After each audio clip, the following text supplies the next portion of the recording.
come to the golden age of fraud. Today in our organizations, the amount of fraud that we are having is increasing, is doubling, tripling, and we are wondering, how come with all this advanced technology, with the machine learning, with the artificial intelligence that we have implemented in our organization, fraud still happening? So our discussion today is very important. We are going to be speaking about what are the challenges that we are facing and what we should implement in our organization to catch fraudster. Is it human intelligence or artificial intelligence? Because it's all about figuring out three things inside our organization. Number one, how can we uncover fraud? What are the tools and the techniques or the strategy or the approach that we need to implement inside the organization to uncover fraud, to be able to discover that fraud is actually happening and figure out exactly the technique of fraud? The second thing, how can we implement some systems inside the organization to be able to catch fraud when it will happen? Because it's not all the time we are going to go investigate fraud after the facts. We need to implement system in place to be able to give us red flags to trigger indication of fraud. And finally, how can we figure out a way for us to predict fraud? How can we figure a way for us to identify how fraud can happen in the future? And what are the new techniques that fraudsters are using so we'll be able to stop fraud before happening? And our discussion today is all very simple. It's all about understanding what are these triggers that we can implement inside our organization to create that danger, to say that, okay, something not right is happening inside our organization. Do we have what we call investigative controls? What do I mean by investigative controls? Do I have inside my organization something saying, red flag, fraud is about to happen, not happening yet? You say, yeah, is this can be implemented inside the organization? Yes. If we have the proper system inside our organization, we can be able to figure out that someone is about to do fraud. Give you an example. We have an HR manager and he got the user and name and password for a person working in the accounting, in the payroll, to add someone to the list of the payroll, even he's not an employee inside the organization. So if we see someone trying to log in from an HR terminal using a username and password from the financial department, we can trigger that something is about to happen. He didn't add anything yet, but something is about to happen. And based on that, we'll figure out that maybe we need to stop him, or maybe we need to actually stop the transactions that are happening in the payroll and look what's going on.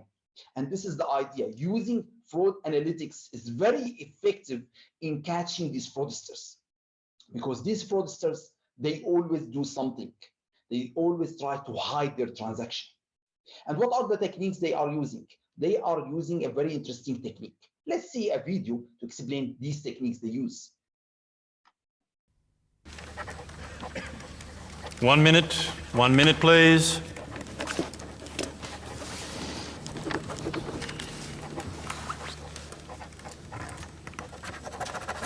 Time, thank you. Could you all please put down your pens and bring your papers to the front of the room? Thank you. Well done. Thank you. Thank you. Thank you.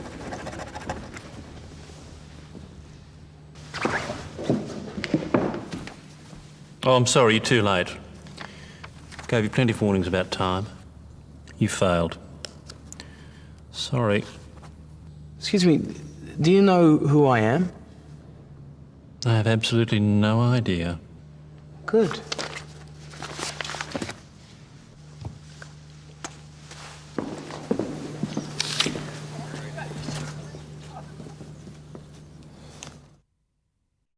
And this is what's happening exactly. Fraudsters, they understand that you don't have the proper system in place, or you don't have enough staff for you to be able to identify and examine the unusual transactions, and they are hiding in the data.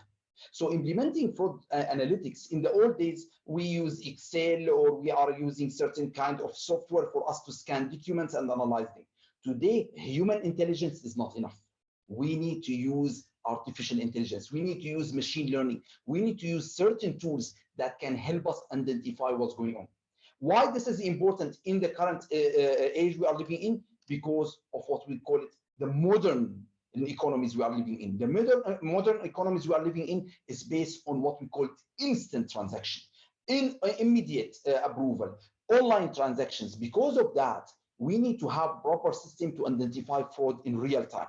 It's not anymore someone is doing a transaction and after that we need to take 3 weeks to review it to see if fraudulent transaction and then accepted or denied. Today, banks are saying you can get an approval for a loan application in 10 minutes. Credit cards, they say you can get your own credit card in 1 minute approved. And online transactions are processed in less than microseconds. If you see how all these transactions happening in the financial sector, how all these business deals happening over the internet, we need to figure out how can we implement the proper system to be able to monitor fraud and measure fraud and catch fraud in real time. You say, yeah, but how can we implement that? How can we have a system that will do it in real time? Let me give you an example. Today, when you are operating in the digital banks in UAE, when you go to apply for a credit card or a loan, the bank is not anymore saying, okay, we would like to get your electricity bill, utility bill. Can you upload it to the system to know where you live? Can you give us a certificate from your employer with your salary to know how much you have? Can we get an actual bank statement from your bank for the last 3 months to approve your credit card? No, no, no. Today, they are working in a new concept, the concept of consent. What's the meaning of consent? When you are going to apply for a credit card, they are going to say, give us permission for us to access your utility information from the utility company, from DIWA in Dubai, for example. Or give us the ability to access your salary from your employer directly. Or give us the permission for us to contact your bank to obtain your bank statement for the last 3 months. In this way, they can immediately get your permission, verify the information with a third party, and approve you on the spot. And this is reducing the amount of fraud. Because in the old days, you can produce whatever you want, and you can just upload it to the system, and you can make it on Photoshop. But today, because they are verifying everything in real time, in case you change your address, the utility company will notify your bank that your address changed. So you don't need every year on an annual basis to upload your information and verify your residence location. And this is the world we are living in. But because of the world we are living in is based on an instant approval on an online transaction that's done on the spot, fraudsters, they changed their techniques.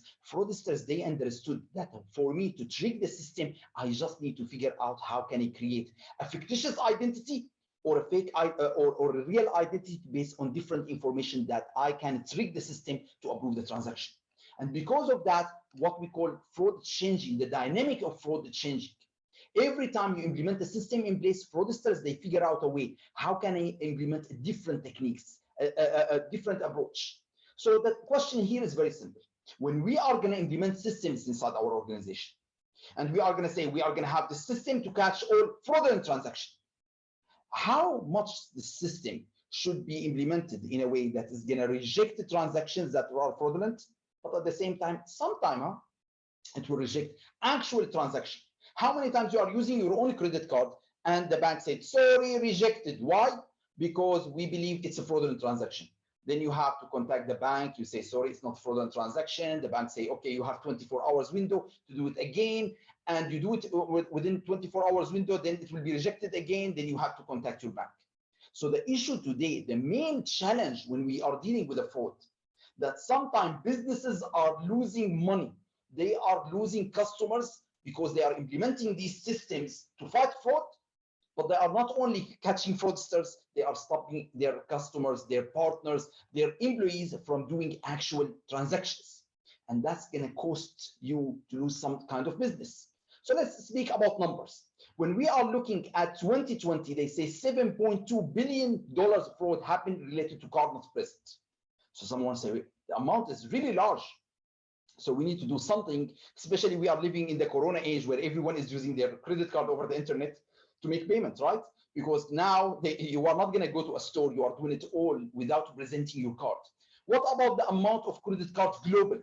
They say in 2019, the amount of fraud that happened in credit card accounting for $29 billion.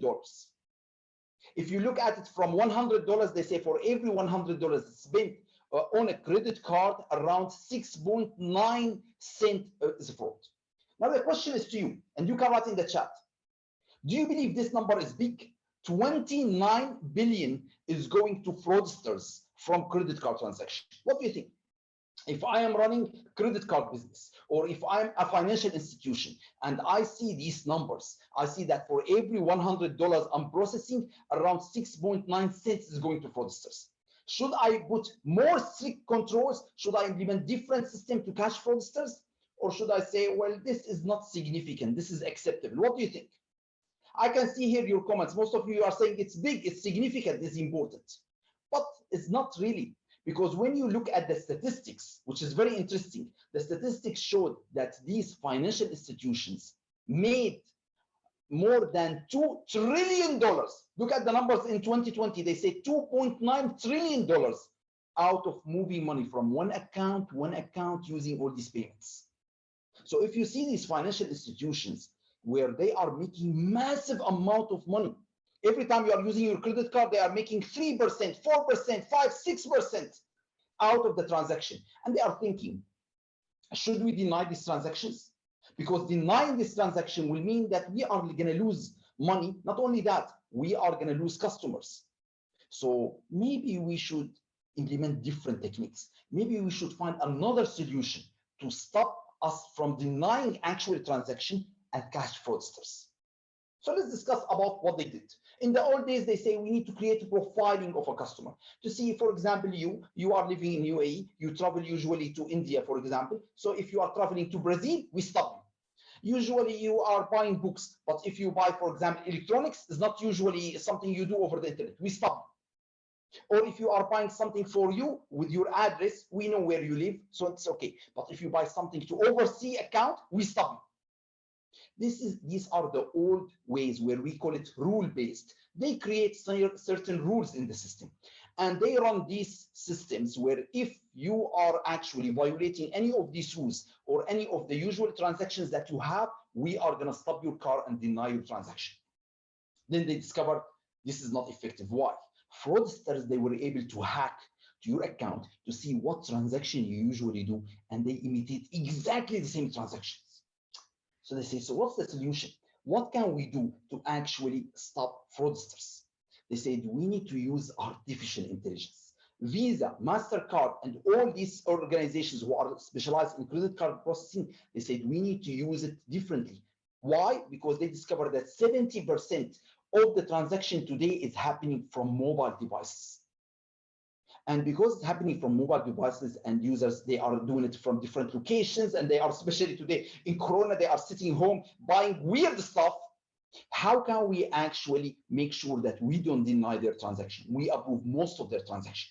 What is the new solution that we can implement using technology and using the big data and using their history to identify if this transaction is fraudulent or not? Let's watch. For 25 years, Visa's artificial intelligence has been getting smarter, and smarter, and smarter, to the point where you probably haven't had a transaction declined for suspected fraud in quite a while. But did you know? Every time you use your card, Visa's AI is learning. Every purchase you make helps Visa get even better at protecting your next transaction. Visa's AI doesn't know your name or exactly what you bought. It sees activities and patterns to learn what your typical purchase behavior looks like, so that even before you make your first purchase, we can spot suspicious activity. For every attempted purchase, Visa's AI assesses fraud risk so that the bank that issued your card can approve or deny the transaction, or send a text asking you to confirm an unusual payment. Let's take a closer look at how it works. Every Visa account has a profile of previous transaction data. Each time you buy something, the account profile is updated and compared to the spending behavior of more than 3 billion other accounts, making roughly 180 billion annual transactions. This behavior is grouped into clusters, and your account could be in hundreds or thousands of these groups. The activity in these clusters helps Visa understand whether a transaction fits a pattern or departs from the norm enough to be flagged as high risk for fraud and possibly declined by the issuer's bank. So, in 1 week, you could buy a gift for your cousin's wedding, burritos near the office, the tattoo you'll later regret, tickets to a music festival, a return ticket for your business trip to Peru, and hang gliding lessons so you can jump off a cliff while you're there. And none will be declined. Because even though your week seems unique, there are many others out there who also use their Visa accounts to enjoy body art, business travel, and cliff jumping. The more purchases people make, the smarter Visa's AI becomes, ensuring that even your wildest week or very first purchase will make sense to Visa's AI. Or doesn't, resulting in fraud detection when you need it and approvals when you want them. In fact, since you started watching this video, Visa's community has helped our AI analyze more than 600,000 transactions for fraud, ensuring that your hang gliding lesson gets off the ground as smoothly as your transaction approval. And this is how they do it. They are focusing on the big data. Today, when we are examining all these informations that we have, and we are trying to find fraudsters, it's impossible for you to do it without artificial intelligence. They say artificial intelligence is the new electricity. The same way we are implementing digital revolution in our organization, we need as fraud fighters to use artificial intelligence in our side to fight fraudsters. Why? Because this will help us in identify patterns, look at anomalies, figuring out trends. It will help us on two things. First, it will help us in preventing fraud by figuring out how can we implement a system to be able to stop someone from doing a transaction that's considered fraudulent. If someone trying to access something that he should not access, the system should deny him. So how can we implement a system inside our organization to be able to prevent fraud? And in case someone is trying to override the system, in case there is collusion, in case someone figure out a gap in the system, how can this system trigger an alert for us to say something is not usual? We need to look at it.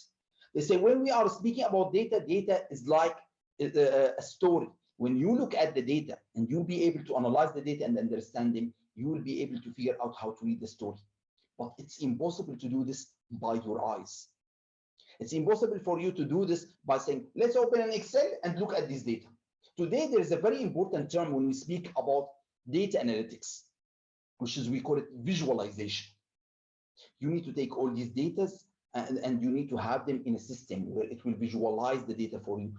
You will be able to look at something that usually you will not be able to find using Excel or using any other analytic tools. We are going to come to that in data visualization, where you can convert the data to tell you a story, but you need to have the proper tools. Artificial intelligence and data analytics will help you in doing faster testing. You can do 100% testing. It's not any more sampling for us as auditors or for fraud examiners. They need to do certain kind of testing. The testing can be more focused on the things that you are looking at. But the biggest challenge here for all your organizations is, should we invest in these systems? Should we spend a lot of money in buying systems inside our organization to fight fraud? Well, the answer is very simple. You need to speak with your executive and ask, how much is actually the fraud that's happening inside our organization? Based on ACFE report to the nations, they say 5% of your revenue. So look at your revenue in 2019, not this year, 2019, and take 5% of it and say, this is the amount that we most likely are losing related to fraud. Then look at the solution that you need to buy and see how much the solution is going to reduce the amount of fraud inside your organization. And then determine on buying the solution. Don't buy solutions that are going to reduce fraud that is not significant. Focus on the significant fraud inside your organization. But there is something very interesting. Remember, our challenge here between artificial intelligence and human intelligence. Sometimes human intelligence is much more effective than artificial intelligence. This is when we are speaking about the perception of deduction. What's the meaning of the perception of deduction? You can implement artificial intelligence, amazing system for face recognition and install it inside your organization to monitor your employees and see if they are actually coming on time and leaving on time and do all this system in place and spend a lot of money. Or you can install a camera that's not even connected to the electricity. And you tell the employees, this camera is going to monitor everything you do. So just by them having the perception, they believe, they think that you are monitoring them, their behavior will change. Of course, they need to understand that you are going to monitor them. Someone will say, but yeah, wait. If we implement a system like this, After a while, they are gonna say, okay, the system is not working. So how can we ensure that they believe that the system is there? So let me give you a scenario. There is one organization. They have, so many of their staff. They have around 200 staffs, and they are making calls to international countries. But at the same time, the staff sometimes will pick up the phone and make calls to their home country. So they told the staff, we are going to implement a system to monitor you. They said, which system you are going to implement to monitor us? Really? System? You don't have money to buy system. So no one believed the organization. Then the organization, what they did? They decided to take one-time report for all the phone calls that happened for one day. And they look which phone calls are inside the database of the organization, which phone calls they are outside the database, and they highlight them in yellow. They took all the report that they generated for the 200 staff that they have, and they left it on the printer. It looks like they forgot it by mistake. And the title of the report, a new monitoring system review. Next day, when the employees, they came, one guy went to the printer and he said, it looks like someone forgot a document or a report on the printer. Then he looked at it. It said the report from the new review system. Then he was like, oh my God. He looked at his report, and he saw that all the phone calls that he made that are not related to the business are highlighted in yellow. Then he called his friend. He said, look at your report, look at your report. And everyone understood at that point that management, they implemented a new system. But management, they didn't implement a new system. But they told them we are implementing a new system. No one believed them. They monitored for one day. And now all the employees, they are aware that management are implementing system. Next day, the management said, we are going to send a warning letter to all the employees. They are making personal calls. And going forward, if we see them repeating that, we are going to take action against them. Not only that, they say from time to time, we are going to actually go and monitor you one-on-one to see exactly what you are doing for these employees who are not following the rules. And management in that way, they didn't have to buy the system, but from time to time, they can check at the report and see who's making international calls that are not related to the business. And the main idea is to ensure that if we don't have the proper system to install to monitor 24 hours, we can create the illusion, the perception that we are doing this by doing regular review.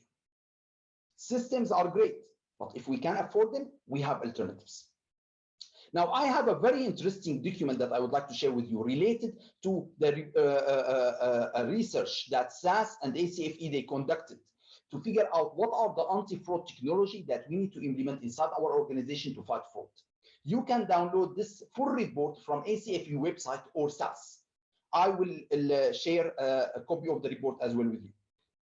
But here today, I highlighted the most important issues that they address in the report. So let's go over it together. They say the first thing, they say 2 out of 3 of the organization currently, they use exception reporting, which is very important. If something not normal, if something not usual, we need to have a report to say, we need to look at this, something not right here, which is very interesting. But not only that, they say 50% of the organization, they have automated monitoring to monitor the transactions that are happening, especially in the banking sector, especially in the retail sector, because they have so many number of transactions and they want to ensure that's happening in the proper way. But the challenge here, they say the use of artificial intelligence and machine learning as a part of the organization anti-fraud program is expected to triple in the coming years. So organization, because we are automating all our transactions, look what happened in Corona. Everything went over the internet. So in that way, how can we implement a system to monitor, to ensure everything is done properly? Look what's happening, for example, working from home. How many of you are working from home? And when you are working from home, how can we know you are working, you are not sleeping? I know. How can I make sure you are attending my presentation now? You are not actually having your dinner and you are just getting your CBEs. So this is where organization, they say, we need to look at the eyes of the individuals. Are they looking at their screens or they are watching TV show while they appear like they are working actually? And that's interesting. Can we make sure that they are actually typing on the keyboard or they are just watching TV? Because they can be looking at the watching YouTube channels or watching things on their, are they typing? Are they sending emails? What they are doing on their device? Are they opening any YouTube? Can we monitor their screens? Can we monitor what they are browsing? Oh my God, are we going to reach to monitor every employee? Do we trust them or we don't trust them? This is why there are so many employees, they decided during Corona, even they have a job, they decided to leave their job because they say enough is enough. We don't want more monitoring.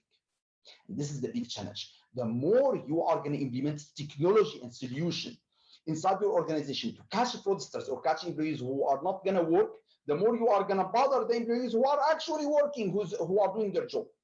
So how can we implement it in the right way? But it's coming. More solutions are going to be implemented. They say 64% of organizations, they say that they are going to increase the volume, they have increased in the volume of the transactions.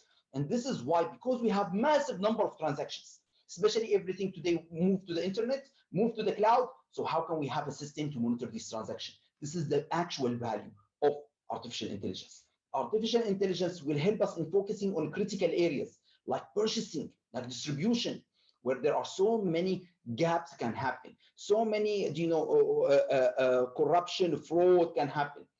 And at the same time, we are going to use not only artificial intelligence, we can use biometric technology for us to be able to figure out, are these the employees who are working? The employee, when he is going to come operate his laptop, he's going to use his fingerprint. The employee, when he is going to interact, he's going to use his eyes. So we know this is the employee he's working. It's not like, this is a very funny case happened during Corona, that one guy, because he's working from home and his wife is not working, he told her, listen, one day you do the work, one day I do the work, because they are in the same domain. So one day she will do his work, she will send some emails, she will handle some stuff, and one day he will work. How can we make sure you are working? You are not outsourcing your work to another country, to someone in a third country where he can do the work 50% of the cost, and you sit home and relax. With the world moving to the cloud, that's a challenge. So this is why when we are speaking about artificial intelligence, do we believe artificial intelligence and digital solutions, they are bulletproof, that no one can trick something with fingerprint or face recognition? They discover that this is not the situation. They discover that someone can actually manipulate the system of artificial intelligence. And why? Because at the end of the day, it's a system, it's a program. If we understand how they created the program, if we understand what they are looking for, we can trick them. And this is the secret of fraudsters. So let's see, how can someone actually manipulate and trick the artificial intelligence system? So I'm going to show you a very interesting video from MIT review, and look what they are going to show you. So look what's happening here.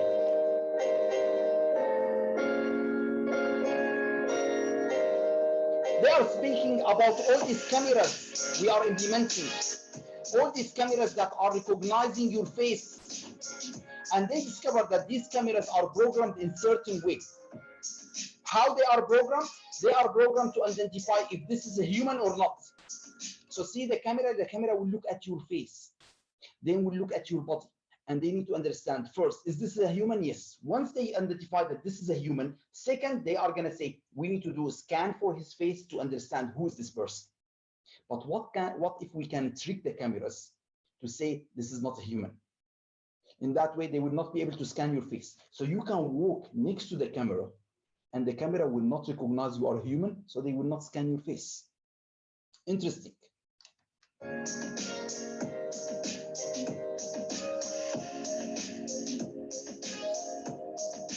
See, how can we do this? Very simple. They figure out that the artificial intelligence system will try to see if you have a full body. So if you carry a painting on top of your body, the system will not identify that you are human. They will think that you are actually an object, and it will not scan you. You say, yeah, so how can this can be used? Well, this used in China. In China, they have a big factory, and the employees, they identify that the artificial intelligence will not notice them. So what will happen? They come in the morning at 8, and the system will take scan for them, and they say they came at 8. Then at 10, they leave the organization. How? They carry the painting with them. They leave, the system will not recognize that they left. Then at 2, they come back and they carry the painting. The system will not identify that they came back. Then they leave at 5. So the system will think that they are there from 8 to 5. And this is the interesting thing. How can we figure out a way where you can trick someone? Which is interesting. These are the technology we are speaking about. Artificial intelligence and biometric technology is not bulletproof. You can't say this is the actual solution. We are going to do fingerprint. Well, it's easy. Someone can manufacture fingerprint and they can use it. We are going to do face recognition where someone can trick the solution, or they can wear a mask and they can trick the system. So what they say? They say 9% of the organization currently are using blockchain. This is the future. The future inside your organization in implementing blockchain. What's the meaning, the concept of blockchain? The concept that we are going to have distributed ledger, where no one can go to a database or a system and change some information, delete some information, add some information. When we have a system where it's done using blockchain technology, no one can manipulate the data. And in case someone manipulated the data, we are going to verify later that these data are manipulated, and we are going to bring out the original data. So how can we implement it more? You can see it today in real estate. It's being implemented in so many countries. So in that way, no one can take your house, your property from the government. It's implemented in immigration. So no one can create a fake death certificate or birth certificate or change your date of birth or change any of your information inside the government. This needs to be carried out to our organizations. Banks today, they are thinking about using blockchain to ensure that your information are there inside the system and no one can manipulate it without your permission. No one can take your money without your permission. No one can change your signature or your address. They say 29% of the organization currently contribute to the data sharing. And this is where we need, as organization, not only to use this information that we have, but we need to share it with others in the industry. They say we need to fight fraud together. Today, banks, different organizations in different industries, they are creating committees and they are meeting to figure out what are the current trends, what are the approaches that fraudsters are using inside this industry, inside the financial sector, to be able to work together in fighting it. At the same time, 20% who are willing to contribute to a future one. So everyone is trying to get into these communities to share information, to figure out what are the new approaches we need to implement in our system to fight fraudsters. They say 55% of organizations expect to increase their budget related to anti-fraud technology, which is good news. Adding more solutions that can help. But the biggest question is which solution you need to add. They say 80% of the organization, they have a major issue and challenges related to how much budget they need to allocate and which solution they need to buy. But all of them, they agree on one thing. And the one thing they agree on, that we need to implement data analytics. Is not anymore acceptable for us to operate where we are doing things manually. But let me tell you a story. In the Middle East, there are big organizations, major organizations, they are still using manual testing. Why? One guy told me, yeah, we can bring 100 individuals who are going to check everything manually. It's cheaper than us buying a system where we can automate the process. So if you have the wrong thinking and you are thinking it's only about money, you are mistaken. Today, fraudsters, they are implementing new techniques. We need to use these data analytics. So someone will say, why we need to use this data analytics? They say, because it will help us fight fraud in different areas. They say, what data analytics technology can do inside our organization to fight fraud? They can help us look at exception reports, anything abnormal, or they can automate the red flags. They can help us in identifying red flags in the system rather than we need to send the auditors to conduct an audit to highlight the red flags or the risk area. They can do data visualization. They can create a visual image for us to highlight an area that needs our attention or maybe potential fraud. And very interesting, they can predict fraud. They can tell us, well, fraud is about to happen. They can bring us this amazing crystal ball where it's going to say, look, it looks like fraud is about to happen here. So how can we actually look at these solutions to help us in predicting fraud that's going to happen inside our organization? They say the use of artificial intelligence and machine learning expect to increase in the upcoming years. But definitely there are challenges. And this is what we are going to say. Okay, in the old days, we are using human intelligence. Today, we are going to use more artificial intelligence. So what are the challenges? How can we overcome these challenges? They say the tools that are currently common that you use for you, if you are going to implement it inside your industry, there are different tools. And this is what we say. You need to understand first, what is your objective? Is your objective is data visualization, or your objective is actually to figure out any kind of geographical data mapping to look at your customers, to automate red flag testing. What are you trying to do? Based on that, you need to select the proper tool for you to use inside your organization. And this is a very interesting, map to show exactly the different tools that are available for you. One of the leading tools, of course, is SAS. And we would like to thank SAS for being our sponsor for all these programs and videos that we are doing. And they are the leader in the market related to these tools and technology. So what these tools can help us in finding, we can find fraud that's happening in the purchasing department or distributions, and these are the highest risk area. Also, what about the first party fraud or fraud done by customers? If we have the ability to do 100% testing of all the transactions that are happening in real time, we will be able to find all these stuff that are happening. Or travel and entertainment, all these expensive things that your customers, that your employees are spending when they are doing trips and travel and entertainment and meeting with customers. How can we have a system to trigger all these kind of fraud? At the same time, where can we get information into the system? Because remember, it's not about buying an amazing system. If you don't have proper data to give it as an input to the system, you will not be able to get any output. They said there are so many sources of information we can make it as an input for the system. It can be internal data inside your organization. It can be public record, meaning your system that you are going to buy, you can connect it to actual public database. You can connect it to Bloomberg to get any information about this organization that you are doing business with, a vendor, a customer, a country, and you will be able to factor it in your system to say it looks like our branch in this country need an actual audit because something going on in that country and something happening with some of our customers. So how can we have different sources of information coming from the internet, coming from inside the organization, and coming from public database to make this system run in real time? Now, what is the benefit of the system? Someone will ask, yeah, the system is great. What is the benefit? The benefit that it will help you handle large number of volume of transactions. We have millions of transactions done daily in real time.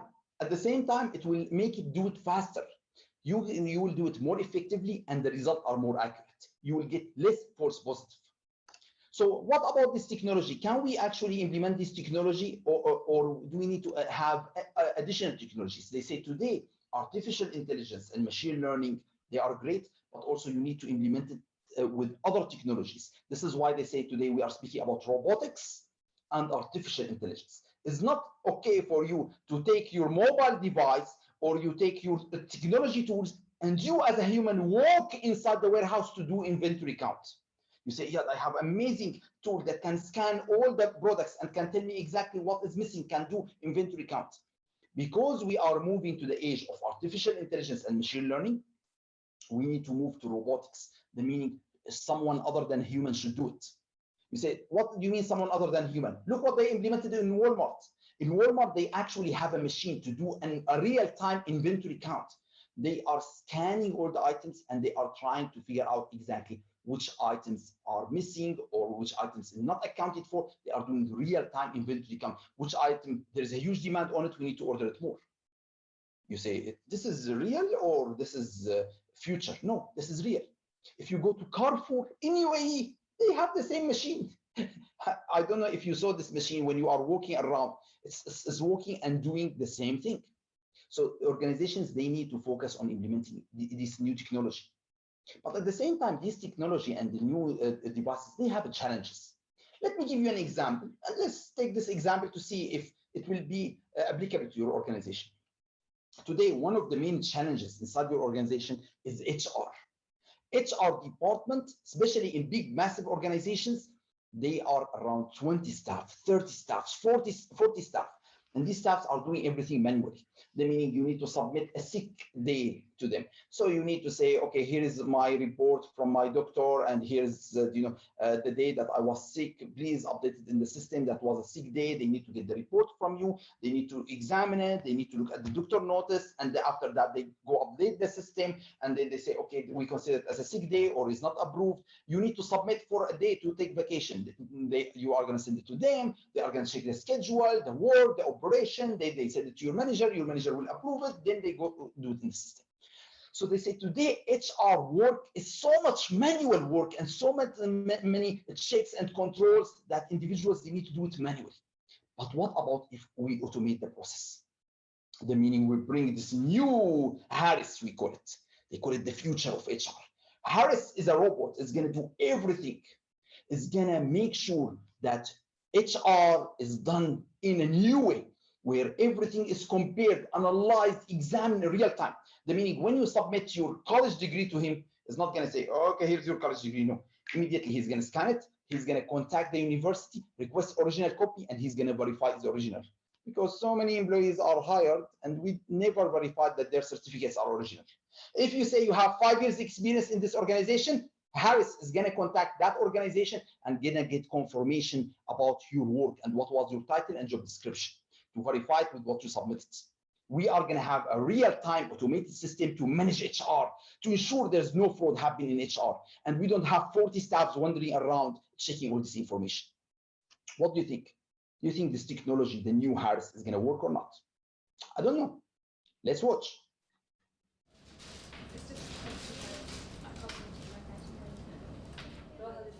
Good morning, Fiona. Have you brought in your doctor's note, as I requested? Oh, sorry, I couldn't find it. It's gone. Vamoose. Ken. I am not Ken. I am Harry, Human Advisory Resources Robotic Interface. Aye, I know that, darling. Who is Ken? Nah, big man. Ken means like, you know. Do you understand? Who is Stan? I am Harry. Jeez, darling. Do you not speak English? I speak 39 different languages, Fiona. Unfortunately, my software upgrade did not include English.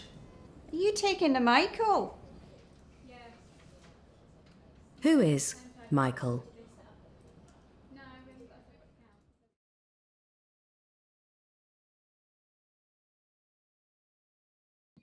And this is the challenge. We are living in a world where we as a human, when we need to interact with machines, sometimes we have conflict, issues with the miscommunication. We don't understand what they are trying to say. They don't understand what we are trying to say. And this is the biggest challenge when we are speaking about human intelligence and artificial intelligence. For you, artificial intelligence are amazing and powerful tool in looking at the data, in looking at the transaction, in examining the record. But when they are going to deal with a human, they are going to drive them crazy. So this is where it's not really practical for you to have a machine trying to monitor a human. So what is the solution? What we need to do? They say we need to implement a system where machine is doing part of the job and the humans are interfering in the process to ensure that the transactions are done properly. So the conclusion out of this, if we are going to have humans are operating, machines, machine learning and other artificial intelligence, they are going to help us in identifying certain red flags, then humans, they need to interfere in the process to ensure that these machines are not giving us the wrong result or false positive, or they are not performing in the proper way. However, when we are looking at data, at transaction, at record, at different kind of processes inside the organization, it's useless to have a human analyzing them or understanding them. We need to implement artificial intelligence for them to look at the record, at the transaction, and give us exactly what they found. And then we need to make the judgment call. Our job is not replaced or is not finished. At the end of the day, machine is going to say there is something not right here, and we need to look at it. Because sometimes machines, they are going to give us the wrong conclusion. They are not going to tell us exactly what happened. They say, when you are looking at these tools are not the end. Sometimes these tools, they make mistakes. Sometimes these tools can be manipulated. How these tools can be manipulated? How many of you use Google to decide exactly where you are going to go? You use Google Map, right? To say, I'm going to go to this location. And then you see what is the distance. Then you see which actually road is busy and which road is not. Do you think Google Map solutions are bulletproof, that if Google say this road is busy, the meaning is busy, you should not take it? They discover not really. The minute fraudsters understood that you have a system in place to be able to analyze the data and look at them and based on them make decision, someone can manipulate the system in place. Let's see how someone was able to manipulate Google Maps. So look what this guy did. This guy was very smart. He understood that Google will identify if the road is busy or not based on the signals coming from the mobile devices for these passengers who are on the road. So what he decided to do, he decided to manipulate the process simply by doing this. Look what he did. He simply decided to go and have all the mobile devices on the road with him and walk very slowly. That triggered to Google that there are massive number of cars on this road, and that showed on Google that this road is actually busy. And because of that, all the cars decided to ignore that road. And look how amazing. He is walking in the road with no cars because no car decided to go and walk in this road because Google said that it's a very busy road. And he was able to walk alone in the road. You can trick the system. Yes, you can trick the system. The minute you understand how the artificial intelligence system or the machine learning collecting the information, analyzing the information, you will be able to give them garbage in. So in that way, you get garbage out at the end, which is very interesting to see how can someone actually manipulate the system and get us the wrong information. So what we say, we are actually today living in the golden age of fraud. And there are so many triggers and so many things saying, this is a fraud, this is a fraud, this is a fraud. So if you have all this massive number of information and you don't have the proper system, you will not be able to analyze them properly. This system will not only help you in figuring out exactly which one is your target of fraud, but it will help you in creating what we call visual analytics. It will convert your data into what we call it a visual picture, a visual image for you to look at it to understand it. One of the techniques we use in fraud, this is the new techniques, we call them clustering. What's the meaning of clustering? In the old days, we look at tables and we look at connections between tables, but they say, no, the concept is clustering. It's like this. How many of you use the same password over and over, which is not good? So what I can do, I can use something called from Mozzarella, password reuse visualizer, and they will tell you which password you use in more than one website or which similar password you use by changing one letter. So that will give you an actual cluster by finding the connection. Today, visual analytics is about finding the connection between the fraudsters, between the assets that he took and the technique he used. You say, how can I apply fraudsters? How can I apply clustering in real life? Look at this example. If we have a hospital and we have certain doctors that are prescribing actually drugs to certain kind of patients from certain pharmacies, and we have hundreds of patients, thousands of patients, and we have hundreds of doctors, and we have millions of transactions, how can we analyze them to figure out exactly who are the doctors that they have certain agreement with certain pharmacy to approve prescription that is not accepted? By using clustering, we can find exactly the transaction we are looking at. Here in our image, the pharmacy is in blue and the doctor is in red.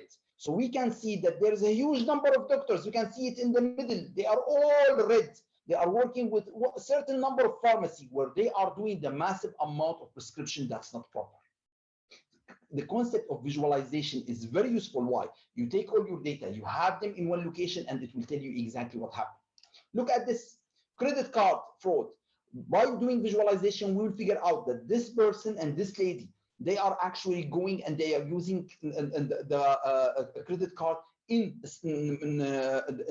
Starbucks. They are going and using the credit card in McDonald's, and they are actually going and using it in different locations, and they are living together. So in that way, they are connected together. Or look at this. This person is actually living in the same address that this lady is living in, and at the same time, he is using the same mobile number that another person is using. So for me, I will understand that these are a group of fraudsters. They are working together, and I will be able to identify the network.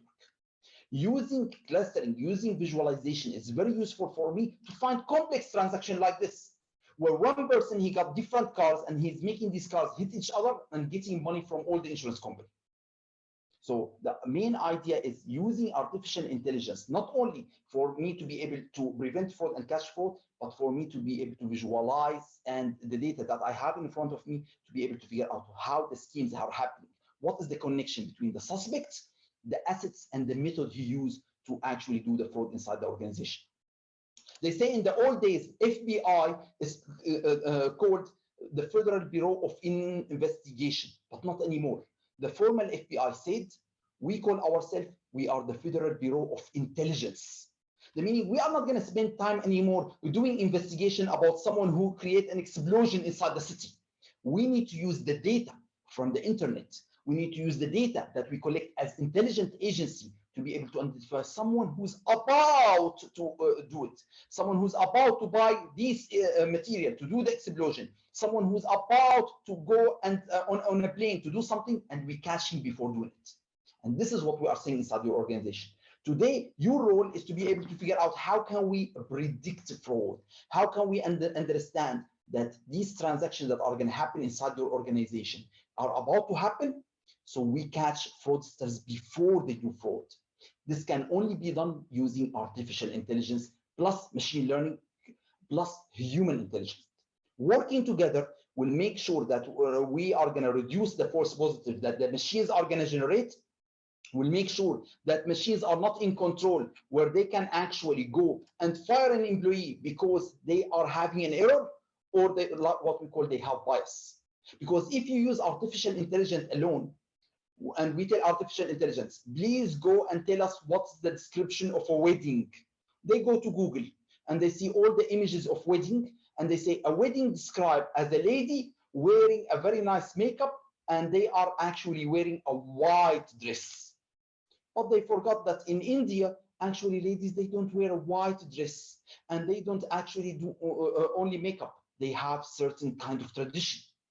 So when we are using artificial intelligence and we are telling the machine to make decision without us going and understanding their techniques, going and correcting the machines, at the end, they are going to make the wrong decision. So for us as a human working with the artificial intelligence together, we'll be able to make sure that we look at the data, we convert this data into information, then we connect these data to figure out what are the knowledge that we are going to gain from them. We figure out the insights, and at the end, we make the right decision to say, this is considered fraud or this is not considered fraud. So we will move from only actually trying to look at the fraud cases that we have inside our organization to prevent the organization from having fraud and to predict that fraud is about to happen, to implementing a system in place where we are going to have what we call fraud risk indicators.